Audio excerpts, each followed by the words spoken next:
David Cronenberg, the king of venereal horror, made his name with envelope-pushing horror and science fiction.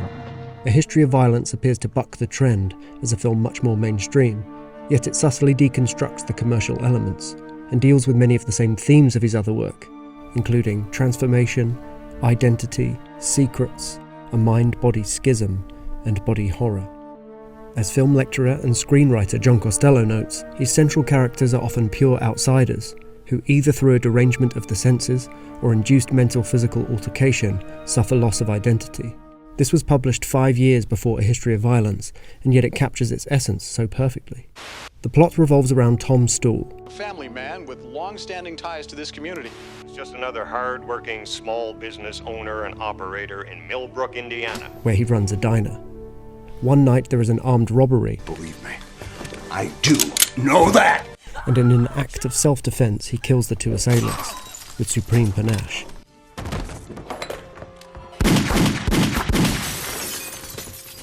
Heralded by local news as a hero, this humble man is then visited by a mysterious out-of-towner who claims that Tom is really a gangster. It transpires that Tom is a personality invented and that he does in fact have a history of violence. I think the film is a meditation on violence in a few different capacities, and that these ideas are explored through the character and narrative, as well as more subtextual themes and symbolism. In the following analysis, I'll look at the subject at 3 different levels, zooming out to follow the breadcrumbs. As a Canadian filmmaker working in Hollywood, it's no coincidence that Cronenberg tells stories about outsiders. Known for working with the censor's squeamish subjects of sex and violence, sex and violence have always gone very well together. It's like bacon and eggs. he frequently explores these parts of the human experience in a grotesquely warped or unflinching manner. Cronenberg, obsessed with the body, contorting and probing it in many fantastical ways over the course of his career, uses A History of Violence to hone in on the immediate effects of brutality, the ugliness of mutilation that is skimmed over in most films, like the hordes of henchmen that fall bloodlessly in the Bond franchise. The film then becomes self-reflexive, a criticism of the glorification of violence in Hollywood, this all from within a violent Hollywood film. A self-indictment that is avoided through the way it is shot. It could be seen as hypocritical, however it is designed that way, to be intentionally graphic, uncomfortably real and confrontational. It's David's own anti-violence statement, I think, as well, in some bizarre way. Much like the works of Martin Scorsese or Gaspar Noé, but reminding particularly of Michael Haneke, an Austrian filmmaker who criticised the likes of Tarantino for using violence irresponsibly, and made Funny Games, twice, specifically to challenge the audience's complicity in the violence enacted on screen. Like David Lynch, Cronenberg digs into Hollywood tropes to find something much darker, taking a quaint little town where true darkness is just beneath the surface, where violence reveals itself behind closed doors. In A History of Violence, he takes the casual and commonplace motifs of violence and adds a dose of grittiness that shows how scary it really can be. Jack. Whether at school, or while playing baseball, or just as the film begins, in a diner. In fact, the overall plot parallels a classic western.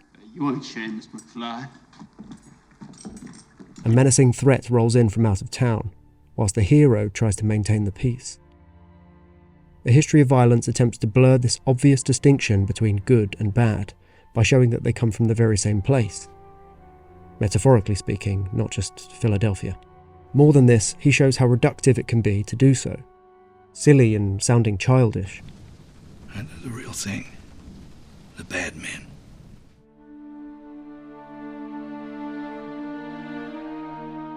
It was an American story, and it came generated out of America, so even though it was shot totally in Canada. Setting the film in America was clearly a choice, and Cronenberg has talked about it explicitly. When asked what he wanted the film to address, he stated that the iconic American mythology was very interesting, and that the violence has American iconic reverberations, and they were very conscious of it. And then speaking on the differences with Canada, our histories are interlinked, but they're quite different. You know, we didn't have a civil war, we didn't have a revolution. We sent the mounted police into the Western territories first with guns, then the citizens came without guns. So there never was that sense of intense individualism that you have in America. And so wrapped up into this narrative is a comment on the violent history of the country. Tom is the amnesiac rebranding of the United States that presents a wholesome and heroic image to the rest of the world, wanting to be a guardian of peace, but has an ire and a rage that can easily be provoked and is aided by the prevalence of guns. In the behind the scenes of A History of Violence, Viggo Mortensen is seen providing set decorations that reinforce this sense of the story's cultural identity. He brought the fishing money. On my trips there, I would get things that I knew were particular to U.S. culture, U.S. society. A lot of the symbols that we accept as normal that have to do with guns and extreme elements of hunting are very aggressive. Cronenberg continues. Of course, beyond America, there's a kind of archetypal feel to that story. It's almost Ulysses, you know. I mean, it's got its own odyssey. It could be a Greek tragedy. So zooming out further, you find that it's about the human condition.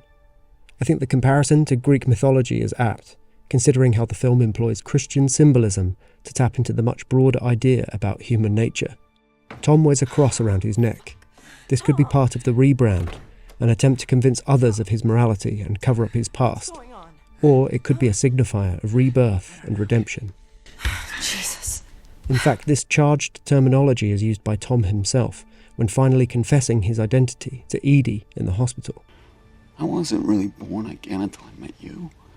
He externalizes and others his past, talking in third person about Joey Cusack as though it's not him anymore. Not changing his name, but creating a new identity. What are you, like some multiple personality schizoid? However, when the situation calls for it, Joey returns.